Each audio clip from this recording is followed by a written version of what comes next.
We are listening to Venka's final resting place, from the safety of the raft that is his bed. Listening to a dress rehearsal of his sea burial, 45 minutes before sunset. The holy contour of our lives are being punctuated by 30,000 of these, if we're lucky. 30,000 sunsets. It happens so often, all this meaningless beauty becomes ordinary.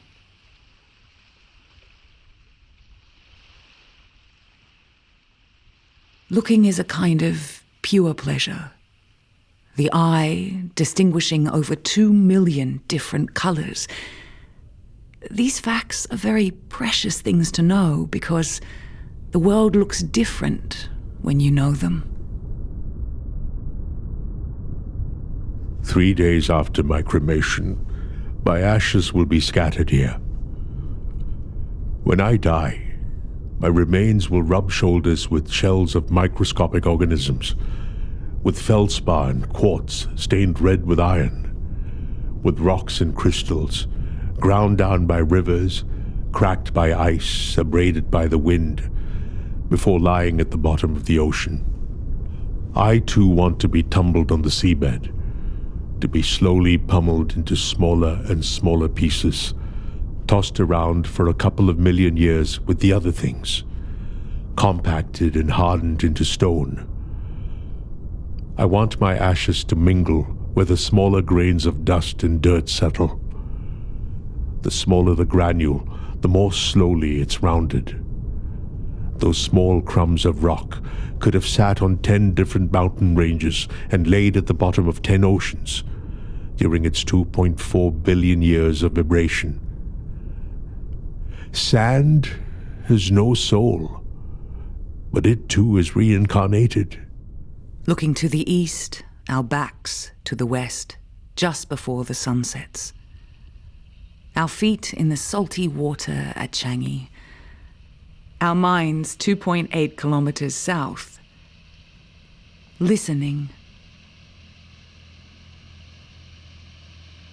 The sky is blue as the white light at the horizon begins to turn a faint yellow beige. The ecru of linen, an undyed sheep's wool. And rope swings, and leather satchels, brushed fossils, evening barley, trench coats, ancient artifacts, and Nordic sails. When scientists surveyed over 200,000 galaxies, they found that the universe, taken as a whole, is a shade of beige. Big Bang buff, skyberry, cosmic latte. My wife and I, we played a game of state the obvious. People who know better would call it bids for attention, a fundamental unit of emotional connection. They are cutting the grass. Oh yes, it must have needed mowing.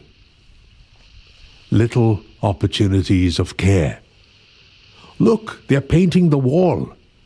So they are.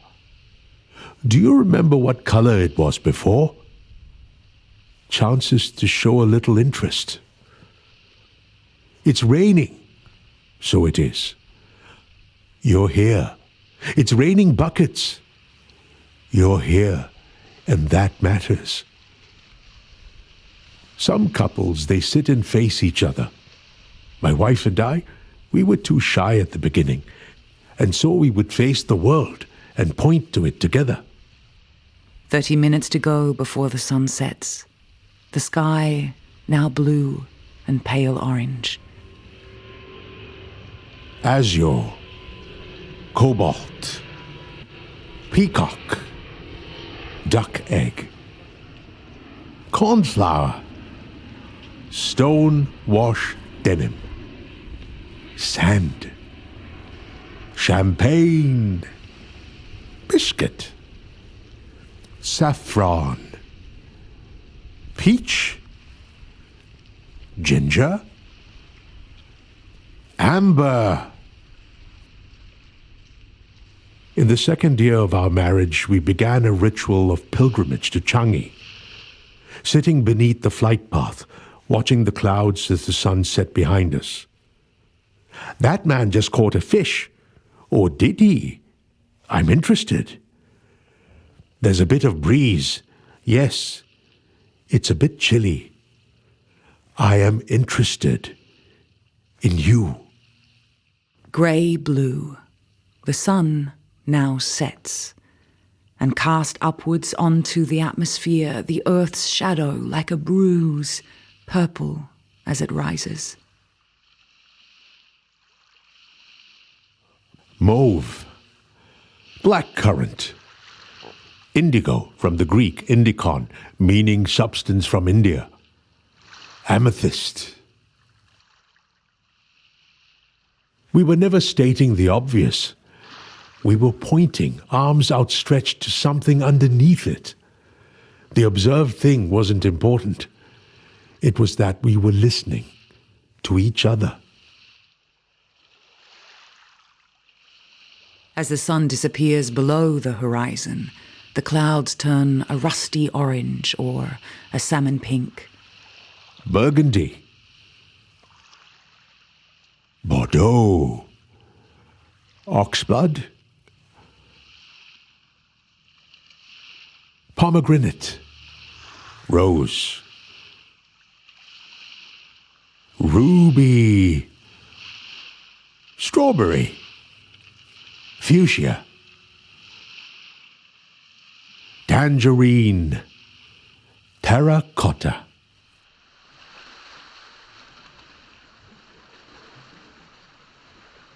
Sitting with my wife, my hand in hers, the other used to point with, like Adam to Eve, naming the world and its colors.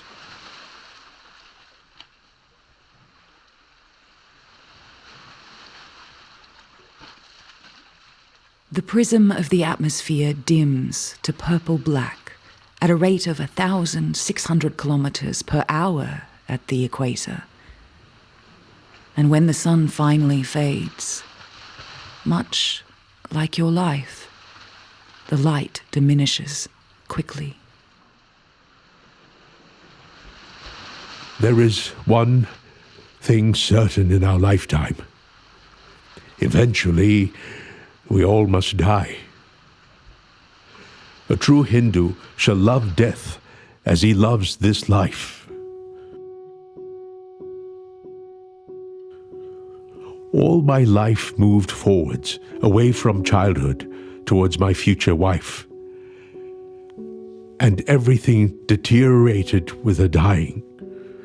So I will tell the story of it that way, backwards.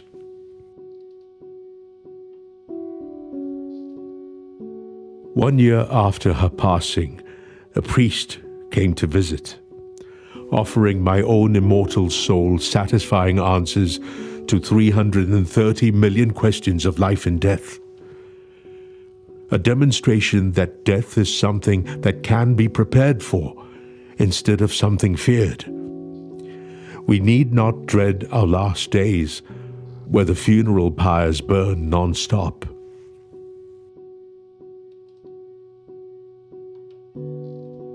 "31 days after she disappeared, a repetition of funeral rites.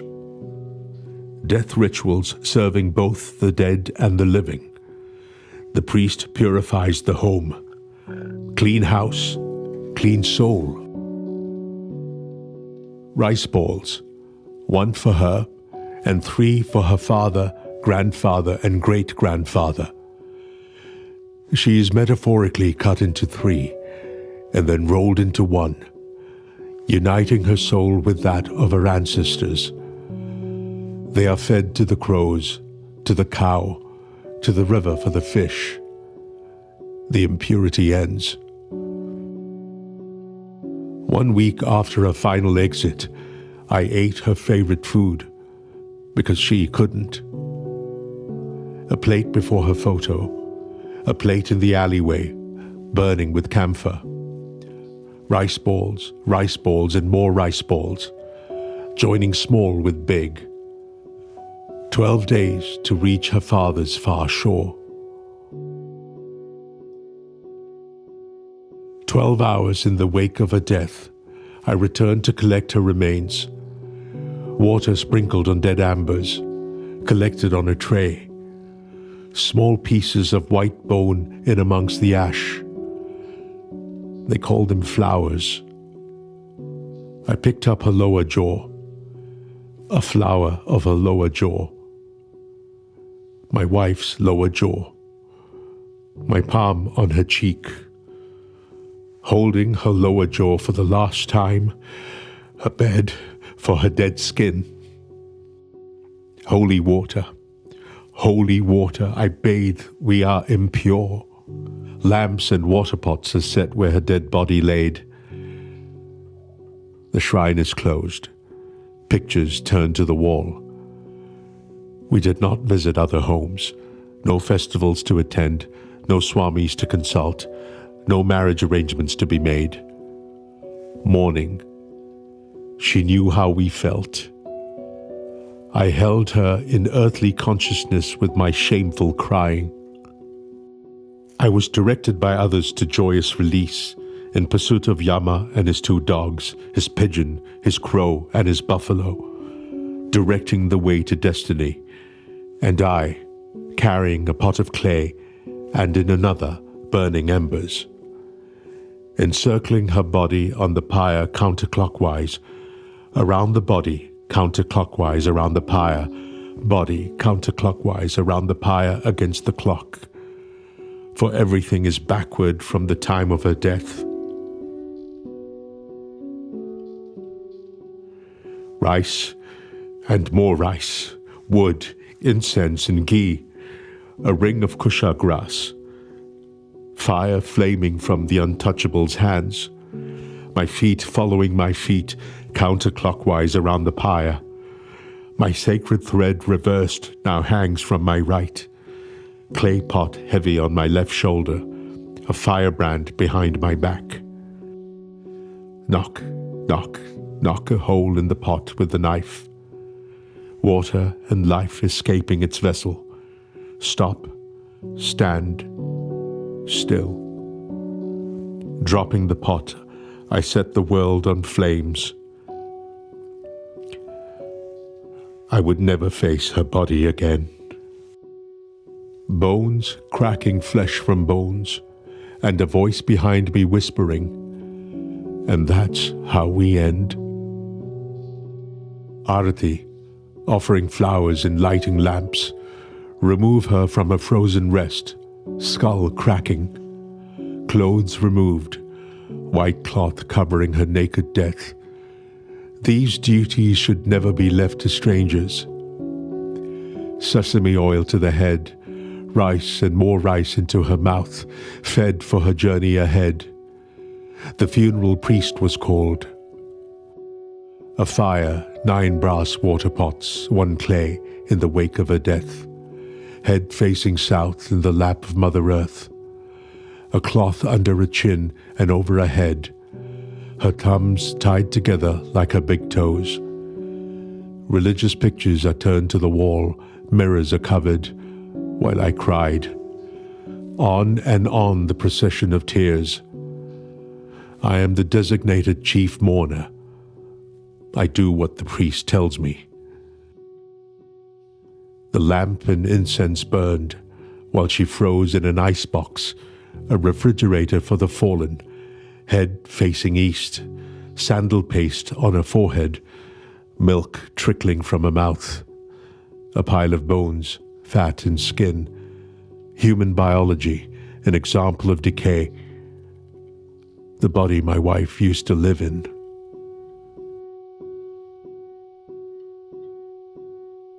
The machines had kept her living. The hospital didn't want to be responsible for her death. They'd called the number on a locked phone's digital wallpaper, but ignored the DNR request below it. Unlike numbers, in English, do not resuscitate is not an international language. it was for me who had to bear the guilt of killing her. She'd returned to India to care for her dying cousin, driven from the airport to the place of her birth by Yama, the god of death, disguised as a bus driver. Yama slammed on the brakes and flung her body through a window, laid her on the side of the road amongst the shattered glass and bitumen, broken and alone, brain dead. She gave her life to care for the dying, to the death rattles, the mottled skin, the incontinent. Here in this hospice, all souls are escorted out of the body's burning building. Here, where my wife worked tirelessly, nobody dies alone. But Yama, he falls asleep at the wheel and ignores her own end-of-life comfort plan. I point with one hand at the god of death, holding my wife's memory in the other, and I call bullshit.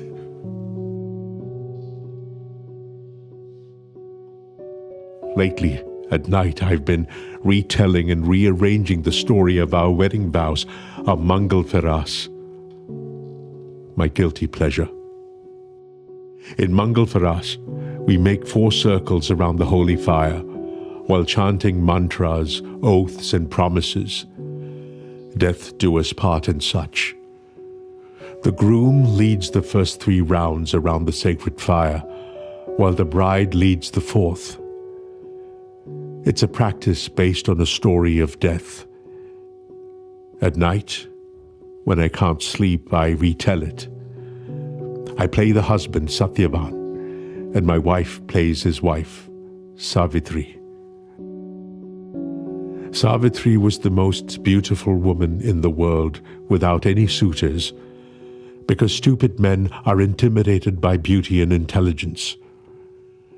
There was only one man who would not shy away from her elegance, Satyavan, the woodcutter, that's me. But Satyavan was cursed to die a year from their wedding. On the day of his death, his wife follows her husband into the forest and waits for Yama, the Grim Reaper, to claim his soul and body. But she refuses to leave him and follows death toward the land of the dying. Yama commands her to turn back, but she continues in death's footsteps, replying, she's already walked more than 7 strides and so has now become death's friend and cannot go back again to the land of the living. And thus she begins a conversation with him. With her wit and intelligence, she wins Yama over, and the god of death grants her husband his life again. The problem with this story is my wife died before me.